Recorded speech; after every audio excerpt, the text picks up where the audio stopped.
L'Intel 14e génération débarque. Comme à la base ça devait être une révolution et qu'au final on finit simplement avec un refresh, est-ce que ça vaut vraiment le détour ou pas du tout? Et bah c'est ce qu'on va essayer de découvrir dans cette vidéo.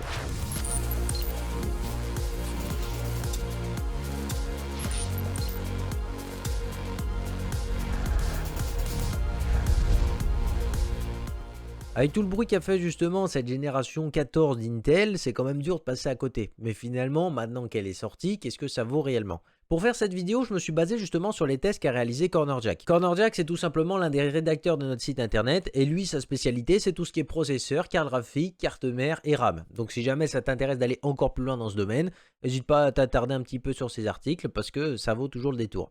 Et aujourd'hui, il nous a proposé justement de nous faire découvrir les 14e générations d'Intel, ce qui est plutôt intéressant. Et moi, du coup, je vous propose de reprendre un peu son article en visant que les grandes lignes. Et si jamais vous voulez une comparaison super précise avec tous les processeurs du marché, c'est sur l'article de Cornerjack qu'il faut aller, parce que lui, il a déjà tout testé et les a tous comparés dans le même graphique. Donc ça, c'est juste incroyable. Je vous invite à cliquer directement sur le lien en description et à aller lire tout son article pour en savoir davantage. Voilà, moi, je vous inviterai toujours à aller lire son article, parce que basiquement, il y a toujours plus de détails que dans cette vidéo, donc ce sera toujours plus utile, quoi. Mais alors du coup, qu'est-ce qu'elle donne réellement cette 14e génération? Déjà on l'a vu débarquer avec la notation refresh derrière, donc quand on voit le mot refresh, on peut forcément se douter que l'innovation va attendre la prochaine génération avant d'arriver. On a repris un petit peu toute l'architecture de la 13e génération, on l'a un peu améliorée et on l'a ressortie. Pourquoi on dit ça? Parce que déjà au niveau des specs, quasiment tous les processeurs ont le même nombre de cœurs. Et pourquoi je dis quasiment? Parce que tout simplement le seul processeur qui lui va évoluer au niveau de son nombre de cœurs, c'est le Core i7 14700K. Et dans son cas, il va passer de 8 cœurs efficients à 12 cœurs efficients. Donc comme vous l'aurez compris, il va gagner 4 cœurs efficients. Les autres processeurs, ils vont pas avoir une grande avancée à part la fréquence qui va bouger un petit peu de 100 à 200 MHz. Donc voilà, je vous affiche le tableau à l'écran pour vous montrer un petit peu l'évolution que ça va subir. Mais ça reste très léger, on va pas s'attendre à une grosse révolution ici. Sauf si éventuellement en douce, Intel aura augmenté l'IPC, donc l'indice de performance par calcul, ce qui n'est pas le cas. Donc en fait, ça reste la même chose, c'est juste qu'on augmente un petit peu la fréquence. Et du coup, on se retrouve avec un 14900K qui va être quasiment équivalent à un 13900KS. Et si jamais vous voulez voir la comparaison avec tous les derniers processeurs de chez AMD, pour vous faire une petite idée de qui a la plus grosse sur le marché, n'hésitez pas à aller voir directement les tests de Cornerjack, parce que lui, dans ses graphiques, il y a tous les derniers processeurs d'Intel.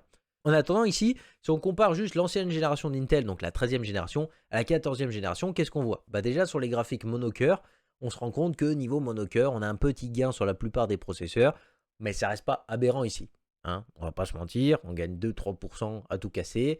C'est pas pour autant qu'on va changer de processeur de la 13e à la 14e génération. Enfin, moi, je vous le déconseille. Après, si vous avez de l'argent en trop, c'est où vous achetez un 14e gène à la place d'un 13, ou vous nous en donnez un petit peu. C'est vous qui voyez, on s'arrange comme vous voulez. Et par contre, niveau multicœur, est-ce que là, cette fois-ci, on a une différence? Niveau multicœur, on a une un peu plus grosse différence, comme on peut le voir d'après ce graphique. Et finalement, comme on pourrait s'en douter, celui qui a le plus gros avantage ici avec cette nouvelle génération, c'est le i7 14700K. Et puis maintenant, si on parle un petit peu des benchmarks synthétiques, c'est ce qui va certainement se rapprocher de plus près aux jeux vidéo, mais on n'a pas encore fait les tests gaming, donc on va pas vraiment pouvoir entrer dans les détails. Et là, dans les benchmarks synthétiques, il y a juste toutes les versions de 3D Mark qui sont possibles de tester, quasiment. Une fois de plus, on voit qu'il y a un petit gain ici. Encore une fois, le 14700K, ça lui permet d'avoir un petit boost ici par rapport au 13700K, mais ça reste plutôt sympathique. Et là, on va attaquer le sujet qui fait mal, parce que comme on le sait tous, une augmentation de performance, ça induit forcément, aussi minime soit-elle, une augmentation de consommation. Et si vous trouviez déjà que les 13e générations, ils avaient tendance à chauffer plutôt pas mal, après si vous êtes à la recherche d'un radiateur pour cet hiver, ça peut être plutôt pratique, au moins vous pouvez jouer et vous chauffer en même temps, ça permet de joindre l'utile à l'agréable.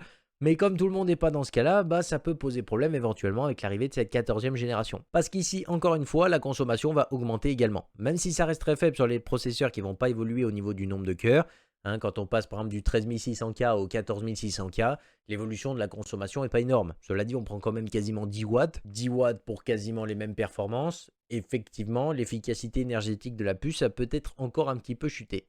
Et là où c'est le pire, c'est finalement sur ce 14700K. Parce que l'ajout justement de ces 4 cœurs efficients, ça lui permet d'être effectivement plus performant, mais ça lui permet aussi de prendre 70 watts dans la tronche. Et finalement, ça rejoint aussi l'avis que j'avais un petit peu sur la 13e génération. Parce que là, je viens de changer de plateforme de test. On va en reparler d'ici très peu de temps dans une nouvelle vidéo. Mais en gros, dans cette nouvelle plateforme de test, il y a Intel, ils m'ont envoyé très gentiment un i7 13700K. Ce que j'apprécie totalement parce que vraiment, c'est top.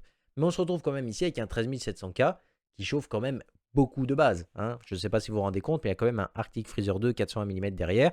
Bon, il n'y a pas forcément besoin d'avoir un truc aussi gros pour arriver à refroidir cette puce, mais il faut quand même vous dire qu'avec un 280 mm assez énervé, On a déjà un peu du mal à refroidir ce type de puce, quoi. Parce que pour moi, justement, le 13700K, c'était l'un des derniers processeurs que vous pouviez refroidir avec un refroidissement totalement abordable. Je veux dire, si vous n'avez pas forcément envie de partir sur du water cooling custom, bah on va dire qu'avec un assez gros water cooling 280, 360 ou 420 mm, vous arriviez à le refroidir sans trop de galère. Et là, on se retrouve finalement avec un 14700K qui va encore faire un bond en avant au niveau de la consommation. Et 70 watts de plus, ça veut dire qu'il va atteindre les 300 watts de TDP quasiment. Et là, finalement, on va se retrouver avec des water cooling IO qui arriveront quasiment plus à refroidir ce processeur. Donc, en gros, on va arriver à partir du moment où, avec un i7 14700K, vous pouvez déjà partir sur du water cooling custom parce que quasiment plus aucun refroidissement du marché peut refroidir votre processeur. C'est top ou quoi? Ça donne trop envie de monter un PC haut de gamme maintenant. Parce que moi, je me mets à la place justement de ces fameux consommateurs là, ces gens qui veulent un PC monstrueux. Alors moi, je suis pas dans la partie des gens qui surestiment leurs besoins et qui disent il me faut absolument un 13900K parce que je fais des lives sur Fortnite. J'en suis pas là.